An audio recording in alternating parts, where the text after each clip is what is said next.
Édouard Philippe, le substitut à Macron, fait dans son froc après qu'on lui ait susurré le mot Sarah Knafo, primaire en face de Sarah Knafo, et là, il fait des faux fuyants, il met la poussière sous le tapis, il pointe du doigt des moulins à vent, non, c'est pas possible, ça n'est pas possible, un débat ou une primaire avec Sarah Knafo, ça n'est pas possible, alors pourquoi a-t-il ainsi peur de Sarah Knafo? Eh bien, nous allons le découvrir avec cette séquence, qu'est-ce qui nous le dit, pourquoi est-ce qu'il nous le dit, et comment est-ce qu'il arrive à fuir ses responsabilités de parti. On voit ça ensemble tout de suite.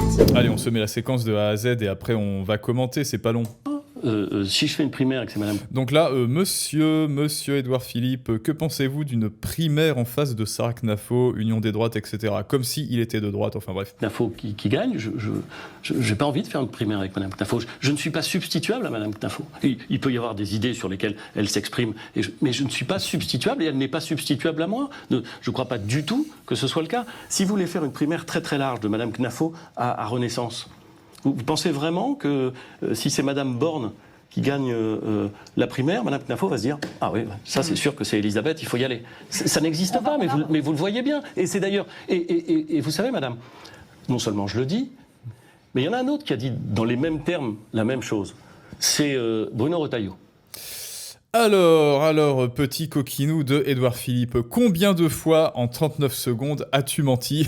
Combien de petites techniques de ruse de Sioux, de sophisme as-tu utilisé en 39 secondes? Moi là j'en ai compté 3 pour l'instant, hein. On va dégrossir, j'en ai compté 3, ce qui fait un peu plus de un sophisme toutes les 13 secondes, donc bravo, hein, voilà. Pour un centriste, un mensonge toutes les 13 secondes, c'est pas mal. Bah écoutez, on va décortiquer ça et puis après on va voir ce qu'en pense Queen Sarah. Tiens, ça alors, on dirait, alors pourquoi est-ce qu'il fait ce geste-là? On dirait qu'il a pêché une énorme truite et qui nous dit, alors ce dimanche dernier, j'en ai pêché une, elle était comme ça. Bon allez, bref, pardon, peu importe.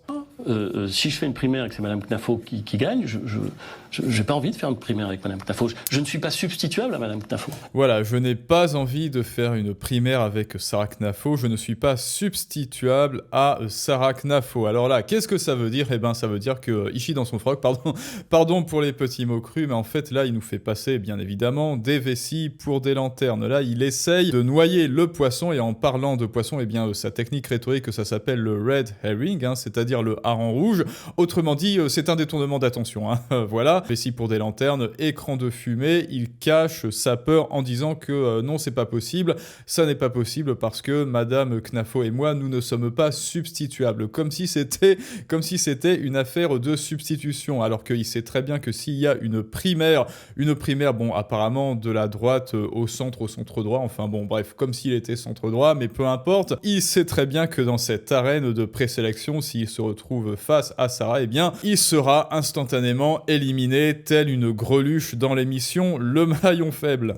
J'ai pas envie de faire une primaire avec madame Knafo. Je n'ai pas envie de faire une primaire avec Sarah Knafo. Si elle gagne, donc là, il nous fait passer une hypothèse, enfin une possibilité qui est absolument potentielle, hein. Moi, je dirais 99%, surtout face à Édouard Philippe, 99% de chances qu'elle gagne, et donc lui, il nous fait passer quelque part le futur comme une potentialité 50-50, quoi. Alors que non, Édouard, tu n'as aucune chance, voilà. En termes de rhétorique, en termes d'arguments, de chiffres, tu n'as pas de chance. Alors arrête d'essayer de nous faire passer un futur extrêmement hautement probable pour une chance sur deux, quoi. Je ne suis pas substituable à madame Knafo. Il peut y avoir des idées sur lesquelles elle s'exprime, mais je ne suis pas substituable et elle n'est pas substituable à moi. Je ne crois pas du tout que ce soit le cas. Si vous voulez faire une primaire très très large de madame Knafo... Ah d'accord, là c'est pour ça, il dit j'ai pêché la truite, donc là effectivement il essaie de nous montrer à quel point, je ne suis pas du tout substituable avec Sarah Knafo, et vous voyez, il se sert de sa gestuelle, hein. Moi je suis là, centre-gauche selon moi, et Sarah Knafo est ici, et comme Sarah Knafo est ici, et qu'elle a les bons chiffres, les bonnes stats, et que c'est la seule, hein, c'est à peu près la seule qui dit, bon, Édouard Philippe, quand est-ce que vous allez baisser les dépenses au juste, monsieur Philippe, et quand est-ce que vous allez rendre aux actifs le fruit de leur travail, et arrêter de faire des écrans de fumée dès lors qu'on vous propose une primaire face à face avec moi? Et ben évidemment, lui, il ne saura pas quoi dire. À Renaissance, vous pensez vraiment que si c'est madame Borne qui gagne la primaire, Mme Knafo va se dire « Ah oui, ça c'est sûr que c'est Elisabeth, il faut y aller ».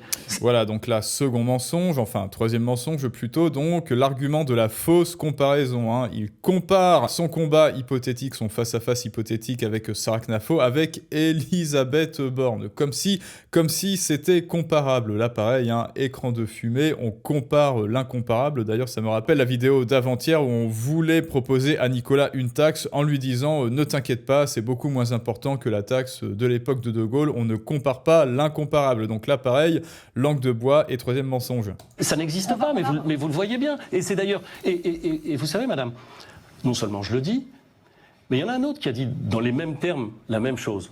C'est Bruno Retailleau.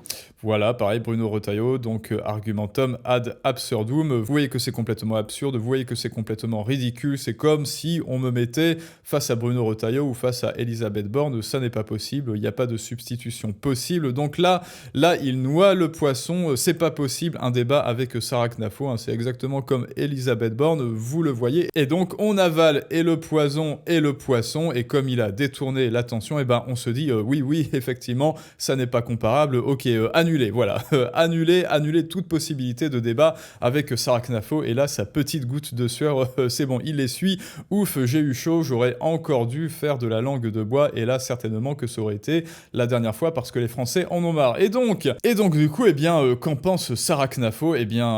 Il semble qu'il y ait un trinôme d'émojis qui rigole, qui rigole très fort, parce qu'elle a vu la ruse venir, elle aussi, elle a vu les 3-4 mensonges de notre ami Édouard Philippe qui fait dans son froc en direct. Hein. N'hésitez pas à me dire si vous voyez un 5e mensonge. Alors, fan de Marlène, pourquoi un socialiste ferait-il une primaire à droite ? Oui, non mais c'est ça, c'est ça en fait. Le mec, il est au mieux du mieux centre-gauche. Bon, voilà. Pour pas dire un gauchiste, hein, est-ce que Édouard Philippe... voilà, alors pour moi, je vais vous le dire, selon moi, ce qui caractérise une personne, un politique de droite en France et même partout en Europe et même partout dans le monde, c'est qu'il souhaite baisser la dépense publique et souhaite rendre aux actifs le fruit de leur travail pour qu'on puisse libéraliser le travail et que les gens en aient pour leur argent et revenir à un état un petit peu plus sain, c'est-à-dire un petit peu plus minarchiste. Hein. C'est ça la droite, ou du moins la droite libérale. Alors est-ce que selon vous, Édouard Philippe souhaite nous emmener, si jamais il est élu président, s'il passe une quelconque primaire, hein, de gré ou de force, croyez-vous que c'est un monde vers lequel il souhaite nous emmener ? Croyez-vous que c'est un monde qu'il souhaite faire advenir, ce petit gauchiste comme un autre ? Mais de toute manière, les gauchistes en France, c'est dans un recueil tel la Bible, et les droitards, c'est écrit, leurs noms sont écrits sur un timbre-poste. Alors ensuite, il sait surtout qui se ferait dégager. Non, je ne vois absolument pas de quoi tu parles. Personne n'a oublié ce qu'il faisait de 2017 à 2020. Au cas où ce ne serait pas encore assez évident que ces gens veulent leur propre victoire et pas la victoire de la France et les Français, ils veulent se sauver eux-mêmes et leurs petits privilèges. Oui, en fait, je me demande qui compte vraiment voter Édouard Philippe. On n'en a pas eu assez avec Macron. Non mais franchement, qui a perdu toute sa santé mentale pour se dire allez hop, encore 5 ans, comme ça à trimer. Et là, vous voyez, ça me rappelle un petit peu le débat qu'attend Antoine Léaumont avec Sarah Knafo, qui d'ailleurs, à mon avis, n'adviendra jamais. J'ai l'impression que Sarah Knafo fait peur à beaucoup de gens. Bah oui, c'est normal, c'est une rhétrice redoutable, hein, et pour moi, c'est l'une des politiques qui est la mieux préparée au débat. Et il y a d'ailleurs un module dans l'art de la répartie, la parole comme arme, qui est dédié à toutes ces techniques, hein, parce qu'elle a développé un petit peu sa propre griffe, son propre style en rhétorique et en éloquence. Il y a tout un chapitre bonus qui est fait sur elle dans la partie des orateurs contemporains. Voilà, il a raison. Hors de question que vous représentiez la droite. Mais Édouard Philippe n'est pas de droite. Mais qu'est-ce que c'est que ces histoires ? Qu'est-ce que c'est que cette interprétation du réel ? Mais à partir de quel moment ces gens sont à droite ? Pas plus que lui, le gaullisme est aux antipodes des messages rances que vous déversez. C'est un centriste qui vote communiste. Qu'est-ce qu'il irait foutre dans une primaire de droite, celui-là ? Écoutez, moi, je n'en sais rien. Est-ce que vous le savez, tout comme une primaire avec Elisabeth Borne ? Moi, je n'en sais rien, mais en tout cas, vous savez ce que vous pouvez faire. Si vous voulez augmenter votre puissance de persuasion, de rhétorique et d'éloquence, vous le savez, il y a la masterclass les clés de la persuasion en description et en commentaire, hein. Il y a aussi le programme qui est disponible, l'art de la répartie, la parole comme arme, qui regroupe toutes les techniques et tout le savoir-faire des plus grands orateurs de l'Antiquité jusqu'à aujourd'hui, hein. Donc tout ça, c'est en description et en commentaire. Dites-moi ce que vous pensez du discours de notre ami, bien sûr, hein, de notre ami Édouard Philippe, que l'on embrasse, qui semble ne pas vouloir se frotter à Queen Sarah. Et je vous dis à tous à très bientôt pour un prochain storytelling du monde moderne, mais ça, c'est une autre histoire.